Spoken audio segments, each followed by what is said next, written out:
오늘 여러 가지 여론조사가 준비되어 있습니다. 새로운 여론조사고요. 격전지별 가상 대결 판세 여론조사도 준비되어 있습니다. 인천 계양을과 경기 수원정, 경남 양산을, 서울 중성동구 갑 지역 등 많은 유권자들이 관심이 있어 할 지역에 치열한 대결이 예상되는데 이 여론조사 결과는 지금 현 시점에서 어떻게 나오고 있을까요? 저희 돌직구쇼의 대형 미디어월에 가서 앵커가 직접 짚어드리겠습니다. 저와 함께 이동하시죠. 이번 총선의 개표방송도 채널A와 함께해 주시기 바라겠습니다. 자, 여론조사 보시죠.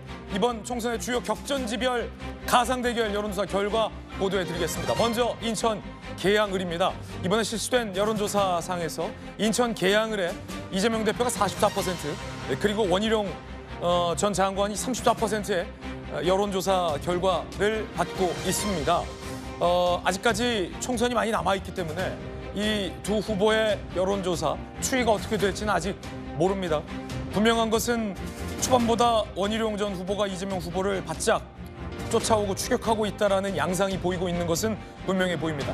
여론조사마다 수치의 차이가 존재하고 있다는 말씀도 드리겠습니다. 앞서 저희들이 소개해 드렸던 계양을의 여론조사에서는 이 대표와 원희룡 이 두 후보 간의 여론조사가 둘 다 40%대로 나오고 있었다라는 여론조사 결과도 있었다는 점 말씀드리겠습니다. 이번 여론조사에서는 44대 34가 나왔습니다. 또 다른 지역을 보겠습니다. 이번엔 경기 수원정입니다. 박광원 의원이 38%, 그리고 이수정 후보가 30%의 여론조사 결과를 받고 있습니다. 이수정 교수는 이번에 한동훈 비대위 체제에서 인재 영입된 사례입니다. 경기 분당을로 가보겠습니다. 김병욱 의원이 36%, 김은혜 후보가 36%의 동률을 받고 있습니다. 상당히 치열할 것으로 보입니다. 경남 양산을로 이동해 보시죠. 도지사끼리의 맞대결로 주목받고 있는 곳인데 이 양산을에서 김두관 의원이 37%, 김태호 의원이 40%의 여론조사를 받고 있습니다. 지지율을 받고 있습니다. 이번엔 서울 중성동갑입니다. 서울 중성동갑에서는 다양한 후보들이 격돌을 하고 있습니다. 만약에 임종석 대 윤희숙의 결과를 본다면 가상대결 결과 33대 30이라는 오차 범위 내에서의 한치의 양보 없는 격돌 양상을 보이고 있다는 말씀 보이고 있습니다. 만약에 후보를 바꿔서 임종석이 아니라 추미애 전 법무부 장관이 투입된다라면 추미애 31, 윤희숙 33 역시 숨막히는 초접전 양상의 치열한 격전이 될 것으로 보입니다. 임종석이 투입되든 추미애가 투입되든 이곳은 상당히 뜨겁겠군요. 핫 플레이스가 맞습니다. 서울 동작을로 가보겠습니다. 서울 동작을에 이수진 현 의원이 있죠. 이수진 현 의원을 상대로 나경원 전 의원이 37대 41의 결과, 그리고 만약에 이 지역에 후보를 바꿔서 추미애 전 장관이 투입된다면 추미애 대 나경원, 나경원 대 추미애의 결과는 어떨까? 추미애 33, 나경원 44. 나경원 의원이 우위를 보이고 있는 양상이 나오고 있습니다. 격전지 여론조사 결과 전해드렸습니다. 정혁진 변호사님. 네네. 좀 흥미롭게 보이는 지역을 꼽는다면? 일단은 그 이수진 의원하고 나경원 의원의 그 리턴 매치가 아무래도 이제 좀 재미가 있지 않을까, 저는 그런 생각이 들고요. 리턴 매치가 되겠고, 이수진 의원은 최근에 다른 의원들을 이곳에 투입한다라는 보도가 나오자 의원 단톡방에서 이재명 대표 이선 물러나라 이런 요구를 했어요. 그러니까 제 말이 그 말이에요. 그런데 과연 그럼에도 불구하고 이수진 의원에 대해서 공천이 과연 주어질까? 그런데 객관적으로 보니까 제 생각에는 이수진 의원이 저력이 있는 거 아닌가, 그런 생각이 드는 게, 그렇게 철험해로 온갖 무리를 일으켰음에도 불구하고 지금 지지율이 4%밖에 차이가 나지 않지 않습니까? 그런데 만약에 추미애 의원 전 장관이 공천이 된다라고 하면 나경원 의원하고 그 격차는 무려 11%가 차이가 나는 거기 때문에 이런 결과가 조금 흥미롭다, 그런 생각이 들고요. 그러니까 첫 번째, 과연 이수진, 추미애 이런 사람들 중에 누구를 동작을에다가 격전지에다가 배치할 것인가? 두 번째, 과연 그 본선에 있어서 나경원 대표가 승리할 것인가, 아니면 야당의 후보가 승리할 것인가? 이래저래 많은 관심이 불러일으켜지는 그런 동작이라고 할 것 같아요. 그렇군요. 동작일 것 같습니다. 김영주 의원님. 네.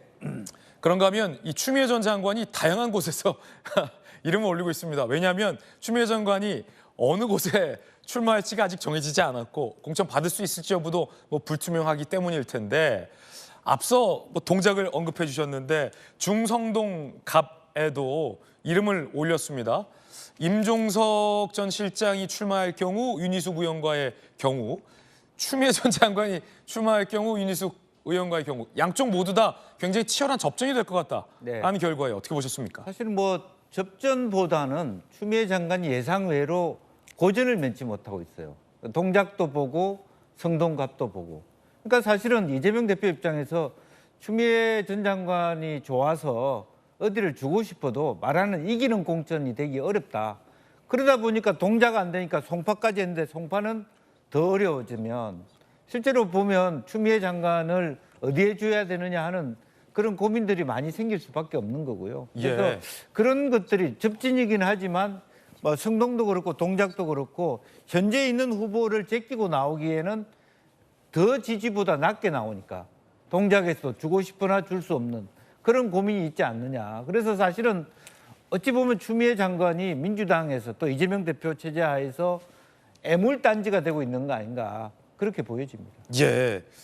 자, 임종석 전 실장 같은 경우는 본인이 송파 갑에 출마할 것을 요구받았었다라는 입장을 밝히기도 했었습니다만 중성동갑 출마를 현재로서는 고수하고 있는 상황입니다. 자, 이번엔 지역별 양당의 정당 지지율 결과도 보여드리겠습니다. 함께 보시죠. 자, 서울에서는 국민의힘이 37%, 민주당이 33%의 지지를 받고 있는 것으로 조사됐습니다. 서울에서는 국민의힘이 37, 민주당이 33. 인천, 경기에서는 민주당이 41, 국민의힘이 34. 대전, 세종, 충청에서는 국민의힘이 37, 민주당이 38. 광주, 전라에서는 국민의힘이 11, 민주당이 62. 부울경에서는 국민의힘이 47, 민주당이 28. 대구, 경북에서는 국민의힘이 59, 민주당이 20. 강원, 제주에서는 국민의힘이 41, 민주당이 36의 지지를 받고 있는 것으로 조사됐습니다.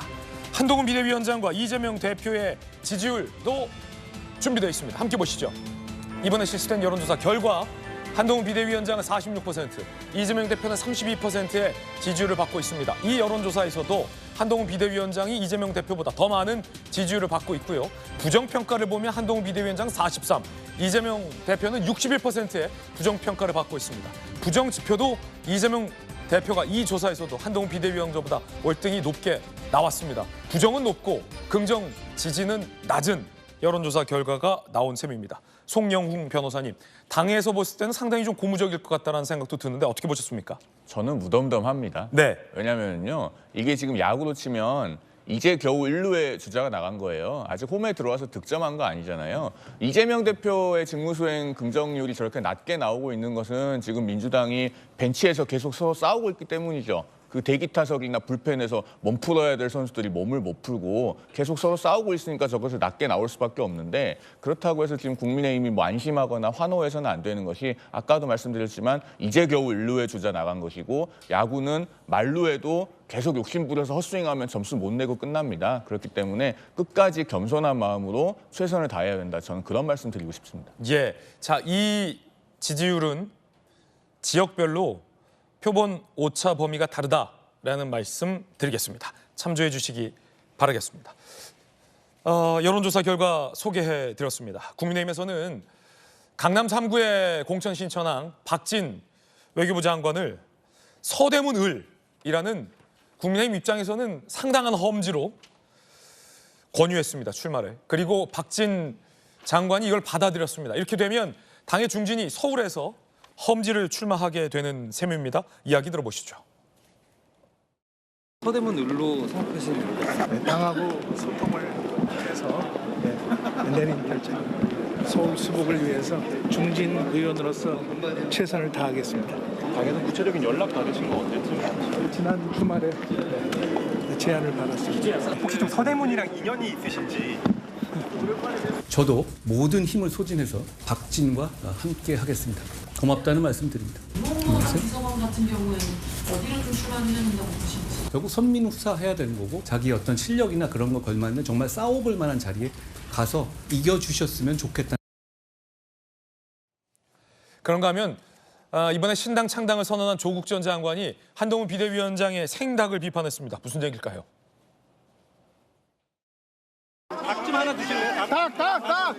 얼마예요? 저 어떻게 갖고 주세요.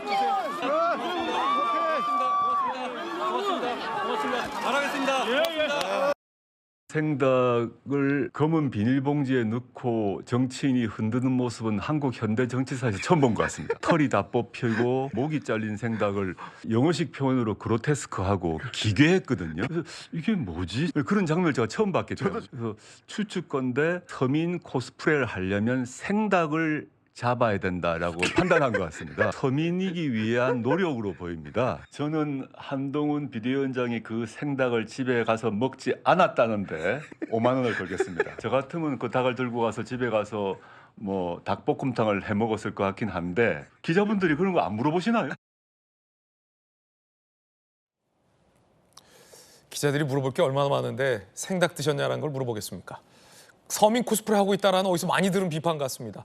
예전에는 누가 특정 도넛을 갖고 문제를 삼았고 스타벅스 발언을 갖고 누군가 문제를 삼더니 이제는 생닭까지 나왔군요. 이번에 저희가 준비한 다음 이야기입니다. 제3지대는 결국 갈라섰습니다. 이낙연 전 대표는 새로운 미래 창당을 계속하겠다라며 민주당은 죽었다라는 걸 선언했습니다. 그 이야기 지금 시작하겠습니다.